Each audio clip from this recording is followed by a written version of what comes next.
My friends, it's been an absolutely amazing year for me as far as channel growth, finishing up my album, and getting to play with new production tools that keep coming out. I feel like plugins are truly getting more powerful every day, and I think that's partially due to great development teams, but also partially due to the fact that we're just working on more powerful computers than we were years ago. And with this extra processing power, it's really starting to come to a point where there's software that can one-to-one what hardware does, and even some things that hardware can't. And this is great for us because it means that we have more tools than ever before to help us build our productions. So stick around because by the end of this episode, I'll be sharing my 5 most used plugins of the year 2022. So what's happening, fam? Miami here with JST, and I think one of the most beautiful things about my job is I often get to test out plugins pretty early in the development stages here. Being a beta tester when you work at a software company means that you get to put your own thoughts and feedback into a product that is going to help serve your needs. I'm going to talk a bit more about that in a second, but let's get into the first thing that's on my list, the Softtube CL1B MK2. Now, I know a lot of people in here, myself included, are big fans of work on heavier types of music. Extremely aggressive vocals that call for some added saturation and harmonics, which pushes us to use compressors like the Distressor or the 1176 on vocals. But when you're working on softer material, pop, R&B, indie rock, and even a lot of prog metal, you can get something really transparent and clean out of the CL1B. You know, most studios in LA that I go to out here have a Neve 1073, a U87, and a CL1B as the chain. So I've gotten really used to the sound of that compressor. And the closest that I've heard to it is the Softtube version, and it's been living on my vocals whenever I'm doing things on the softer side. Compressors like this in the LA2A aren't usually the type of compressor that we would put on a bus, but you can get some interesting results and should really check this one out. Let's actually listen to a clip of it now. Ariel, you pretend, but girl, I know you very well. Cheap perfume and fake clothes, but you wear it well. Instagram stories are more like fairy tales. I'm here to help. I'm gon' slide text into your DMs. Your man gon' see him, but you just as BM. So I'ma keep shooting AM to the PM. I would hate to be him, but sometimes it is what it is. I know those kids are just kids, don't ever miss. The next plugin that deserves some of your attention is one of our own, JST Maximizer. And this is one of those plugins I was talking about earlier and how I was able to mess with it very early on. Now, I'm not a mastering engineer, but what I love about Maximizer is that it puts things in terms that every mixer is gonna understand, and kind of gave each one of those terms its own one style knob parameter. After going through the painstaking details of a mix, this is definitely the cherry on top, you know, especially in a mastering sense. If my mix is too dark, I literally just turn a knob to make it brighter. And if the low end is too muddy, I can either compress the low end to tighten it up or mono the low end to help clear out the sides and bring it into the middle. The mix isn't wide enough, I turn a knob and I make it wider. I just realized, hey, I can't be the best at everything. I'm a producer, songwriter, mixer, YouTuber, etc. And I don't want to spend $10,000 to $15,000 on a setup that's dedicated to mastering. I just don't have the time or the money, and that's okay. That's what's great about tools like this. And if I could add a couple tips, if you have this plugin and feel like you want to push it harder, mess with the character knob and the modes. The transparent one really makes it a cakewalk for you to use.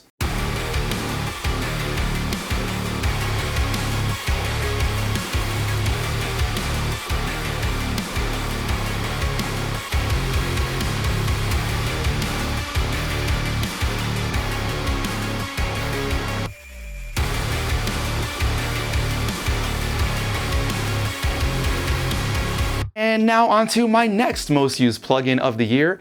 I haven't gotten to use this one very long, but it's become a simplistic favorite, and that's the Espri's Impulse Response. And this is from Make Believe Studio. Our good friends Ryan Harvey and Rick Carson have been putting a lot of cool stuff out lately. They also put out a Soundtech EQ that's really dope, but I come from the old Sneap forum days, back when the idea of an impulse response was in its early stages, but there was a holy grail IR that kind of changed metalcore music. And this is 100% serious. Like, this really made its way onto countless albums. I remember finding out when that IR was used on Sleeping with Sirens, Memphis Mayfire, Woe Is Me, and I started using it and it made my guitar's tone so simple. Well, they turned that impulse into a plugin and added a bonus in there for you. And if you're struggling to get an IR to sit right, this one works 99% of the time, 100% of the time. So what is going to hit at number 4? All right, this one's kind of tough because I don't know if I can count this as one plugin. We're just gonna call this a bundle of plugins. I'm talking about the SSL Fusion plugins. So as you can see, I do have the hardware version of the Fusion, but what they did with the software version was break it down into different modules. At first, I wasn't the biggest fan of this because it's definitely gonna cost more to acquire them all, but they did give you extra control over the individual sections of the Fusion, as well as giving you added controls. And I really fell in love with the SSL Fusion because, like I told you, I'm not a mastering engineer, but this allowed me to just add all of the color that was missing from my mixes. It has transformers, vintage drive with added harmonics, EQ, with module, filters, etc. Literally all the things you need to just give that mix a little bit more oomph. Now, while I don't think you can just use these plugins as a replacement for a mastering tool like JST Maximizer or Ozone, it definitely has its own place in being a color tool. And this came out toward the end of last year, but I didn't get my hands on it until earlier this year, and it's pretty much always getting used one way or another. Big tip, use this with the SSL native bus compressor. That's the best version of the SSL bus comp in a plugin form. You know, point blank, there really is no comparison to it, not even the Waves one. Sorry, Waves. On to number 5, Howard Benson Vocal Multiplier. And I know you guys are gonna say that I'm biased for this, but you know what? Maybe I am biased. I was there at the inception of it, demoed it out, gave my thoughts on it, argued about features with Joey and Howard and the team. We were all going back and forth about how to make this sound the greatest it ever could for a vocal multiplier. Then I went to Howard's to record the content with my friend Mike Monto. He's actually recording this video right now. You should check out his company, Burning Wick. They do awesome commercials and videos. Anyways, what I'm trying to say is sometimes you guys just see a product, a box art, and what you don't see is the team effort and the family values that go into making something that's revolutionary. And enough about my rant, a little bit more about the plugin itself. It does the best job of doubling vocals that I've heard at this point, but it goes even further and adds parameters that make it usable as a choir. In the words of Howard, it just makes things sound bigger. And a little goes a long way, so don't abuse the knobs or abuse them and make yourself sound like an alien. Point being, I've been using this on vocals and haven't recorded a vocal double since I've had it. So that should definitely be saying something to you guys. And yes, you can just turn off the multiplier delay and reverb in Howard Benson vocals and use the one from Multiplier. You didn't ask, but I felt like you wanted to know. You always bring your invitation, a chance to be another me. 'Cause you know I'm not your friend without your peace offering. You see these scars, the skin and bone. I'm hanging on by a rope, but you'd steal my last breath and wait for a chance. So let's go over all of these one more time. The Softtube CL1B MK2, JST Maximizer, Make Believe Studios Esprit's IR. Get the Soundtech EQ too, it's really good. The SSL Fusion plugins and Howard Benson Vocal Multiplier.